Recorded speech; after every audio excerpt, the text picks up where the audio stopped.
नमस्कार बंधू भगिनींनो, आपल्या सगळ्यांचं सहर्ष स्वागत आहे स्वास्तिकम या माझ्या चॅनलवर। आज मी आपल्यासाठी श्री नवनाथ भक्तिसार याच्यातील पुढील कथा घेऊन आलेली आहे, तरी आपण सगळ्यांनी श्रवण करावं।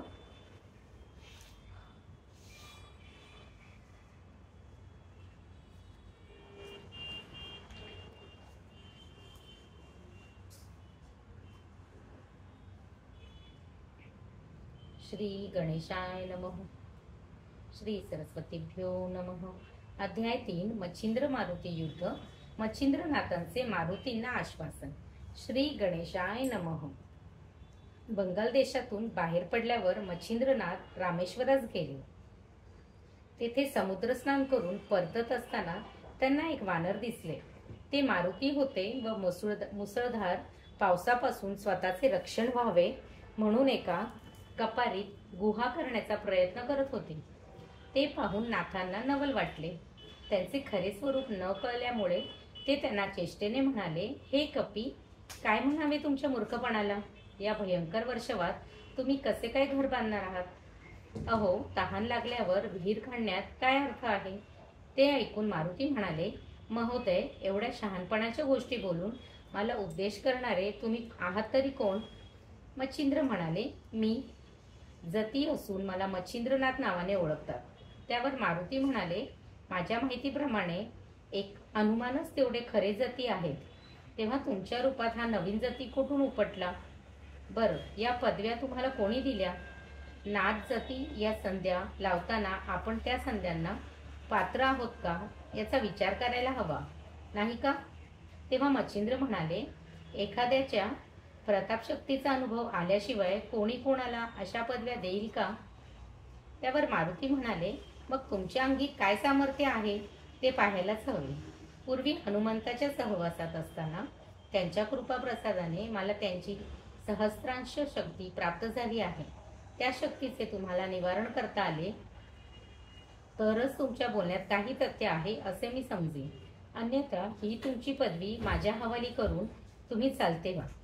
तेव्हा त्यांच्या आव्हानांना स्वीकार करून मच्छिंद्र म्हणाले, कपिवर्य, उगीच वटवट कशाला करता? मलाही पाहू दे तुमच्या अंगी काय पराक्रम आहे तो। ते ऐकून मारुती संतापले। त्यांनी क्षणार्धात महाकाय रूप धारण केले आणि नाथांवर पर्वताचा मारा केला।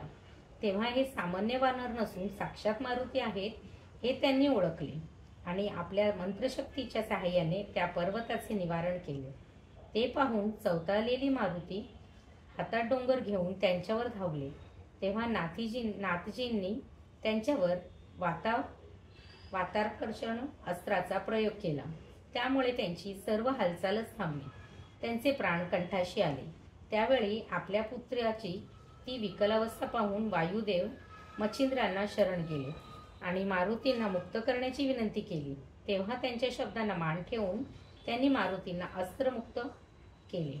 ते देहभानावर येताच वायुदेवांनी त्यांना, या नाथांच्या पाठीशी गुरूंची अमोघ शक्ती आहे, त्यापुढे तुमचा पराक्रम चालणार नाही असे समजावले। मग त्या पुत्रांनी मच्छिंद्रांशी सख्य केले आणि त्यांना त्यांच्या कार्यात सहाय्य करण्याचे मान्य केले। तेव्हा त्या दोघांना वंदन करून नाथ मारुतींना म्हणाले, कपिराज, तुम्ही मार्तंड पर्वतावर मला अनुकूल झालात, शाबरी कवित्साव वरही दिलात आणि आता माझ्याशी युद्धही केलेत, हे कसे? त्यावर ते हसून म्हणाले, मी तुम्हाला आधीच ओळखले होते। तुम्ही कोणाचे अवतार आहात हेही मला माहीत आहे, पण मार्तंड पर्वतावर देवतांनी तुम्हाला जे सामर्थ्य दिले ते अजूनही तसेच आहे की नाही तेच मला पाहायचे होते, म्हणूनच मी तुमची मुद्दाम परीक्षा घेतली। आता मला तुमच्याविषयी काहीच चिंता नाही। ते ऐकून मच्छिंद्रांना अत्यानंद झाला। मच्छिंद्रनाथांचे मारुतींना आश्वासन। त्याप्रसंगी मारुतींनी मच्छिंद्रांना आपले मनोगत सांगितले। ते म्हणाले, नाथजी, कित्येक वर्षापासून माझ्या मनावर एक ओझे आहे आणि ते दूर करण्यास फक्त तुम्हीच समर्थ आहात। तेव्हा कृपा करून माझे कार्य तुम्ही पूर्ण कराल का असे मला वचन द्या। ते ऐकून ते म्हणाले, पण मला कोणते काम करायचे आहे ते तरी सांगा। तेव्हा ते म्हणाले, नाथजी, रावणवधानंतर श्रीराम व सीतामाईसह मीही अयोध्येस गेलो होतो। तेव्हा सीतामाई मला म्हणाल्या, हनुमंता, तुम्हाला माझी एक इच्छा पूर्ण करायची आहे। त्या बाबतीत तुम्ही मला आधी वचन दिलेत तरच ती इच्छा प्रकट करेन. त्यावेळी मी त्यांना तसे वचन देताच त्या म्हणाल्या, तुम्ही गृहस्थाश्रमाचा स्वीकार करून संसार सुखाचा उपभोग घ्यावा असे मला वाटते. ते ऐकून मी हादरलो आणि रामप्रभूंना आपले गाऱ्हाणे सांगितले. तेव्हा ते म्हणाले, कपिराज, रावणवधानंतर तुम्हाला स्त्री राज्यात जावेच लागते. ही अनादी परंपरा आहे. प्रत्येक युगाच्या चौकडीत तुम्हाला, मला व रावणाला जन्म घ्यावा लागतो आणि निर्धारित कार्यही करावे लागते. तुमचे स्त्री राज्यात जाणे हे त्यापैकी कार्य आहे. आजपर्यंत असे 98 वेळा झालेले आहे आणि आताही हे 99 वेळी पाळी आली आहे. तेव्हा तुम्ही निशंक मनाने स्त्री राज्यात जा. तुम्ही उद्धरतेला आहात, त्यामुळे तुमच्या नुसत्या भूपकारानेच तेथील स्त्रिया गर्भवती होतील. त्यामुळे तुमचे ब्रह्मचर्यही ढळणार नाही आणि तुम्हाला स्त्रीसंगाचे पातकही लागणार नाही. तेव्हा मनात नसूनही मी स्त्री राज्यात गेलो. तेथे सर्व स्त्रियाच होत्या. मैनाकिनी नावाची राणी तेथे राज्य करीत होती. माझ्या भूपकाराने तेथील स्त्रिया गर्भवती राहू लागल्या. पण एके दिवशी मैनाकिनीने घोर अनुष्ठान करून मला प्रसन्न करून घेतले आणि वरदान म्हणून मला प्रत्यक्ष शरीर संगाची मागणी केली.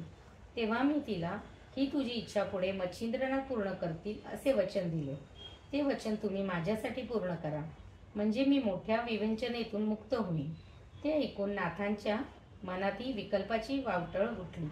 पण मारुतींची त्या सर्वांचे योग्य निरसन केले व मैनाकिनीच्या पोटी तुमचे पिताजी उपरिचर वसू मीननाथ रूपाने जन्म घेऊन महान कीर्तिध्वज फडकवतील असे सांगितले. तेव्हा नाथांनी त्यांचे म्हणणे मान्य केले आणि ते वायू व मारुती यांना निरोप देऊन पुढील तीर्थास निघाले.